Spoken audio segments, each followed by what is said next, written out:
আসসালামু আলাইকুম। বাচ্চারা মাছ একদমই খেতে চায় না, তাই আমিও ছাড় দেওয়ার মা নই, তাই একটু কৌশল খাটালাম। হ্যাঁ, মাছ দিয়ে বানিয়ে ফেললাম এক মজাদার রেসিপি, মাছের কাবাব।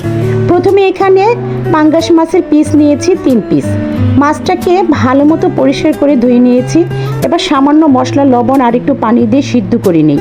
সিদ্ধ হয়ে গেছে। এবার ঠান্ডা হলে একটি চামচের সাহায্যে কাঁটাটা সরিয়ে নিলাম।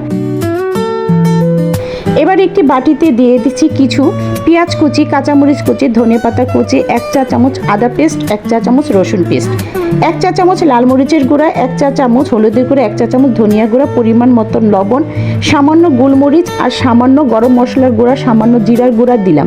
এবার কয়েকটি পাউরুটির সামান্য একটু পানি দিয়ে ভিজিয়ে ভালো মতো মেখে নিলাম। এবার মাখানো পাউরুটিগুলি মশলার মধ্যে অ্যাড করে দিচ্ছি। এবার অ্যাড করছি কাটা ছাড়িয়ে রাখা সেই মাছগুলা, ভালো মতো মেখে নিচ্ছি। এবার 2 টেবিল চামচ কর্নফ্লাওয়ার দিয়ে আরও একটু মেখে নিলাম। মাখানো শেষ। এবার হাতে চেপে চেপে কাবাবের শেপ করে বানিয়ে নিলাম। সবগুলো কাবাব বানানো শেষ। এবার একটি বাটিতে একটি ডিম ভেঙে নিয়েছি আর কিছু বিস্কুট গুঁড়া করে নিয়েছি। এখানে একটি কাবাব ডিমে এপাশ ওপাশ ডুবিয়ে তুলে নিচ্ছি, তারপরে বিস্কুটের গুঁড়ায় দিয়ে কোট করে নিচ্ছি। এভাবে প্রতিটি কাবাব ডিমে ডুবিয়ে বিস্কুটের গুঁড়ায় কোট করে নিলাম। প্রতিটি কাবাব হয়ে গেল। এখন নর্মাল ফ্রিজে রেখে দিব প্রায় 1 ঘন্টা। এভাবে এয়ারটাইট কন্টেনার করে ফ্রোজেন করে ডিপে রেখে দিতে পারি। যখন প্রয়োজন তখন শুধু বের করে ফ্রাই করলেই হবে। আমি আজই খাবো, তাই নর্মাল ফ্রিজে রেখে দিয়েছি 1 ঘন্টা। 1 ঘন্টা হয়ে গেছে, তাই চলে এসেছি ফ্রাই করার জন্য। এখানে একটি প্যানে তেল দিয়েছি। তেলটা একটু গরম হলে দিয়ে দিচ্ছি একে একে সবগুলা কাবাব দিয়ে দিচ্ছি। ভাজা হচ্ছে, অপেক্ষা করব।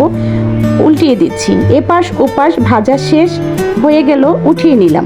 সবগুলো কাবাব ভাজা শেষ। একটু বুদ্ধি আর একটু কৌশল খাটালে আমরা পারি সাধারণ জিনিস দিয়ে অনেক মজাদার রেসিপি বানাতে। বাচ্চারা তো ধরতেই পারেনি এটা মাছ দিয়ে তৈরি। তোমরাও ট্রাই করে দেখো, মাছও হতে পারে বাচ্চাদের পছন্দের খাবার। আজকের মতো বিদায়, আবার আসবো অন্য কিছু নিয়ে। আল্লাহ হাফেজ।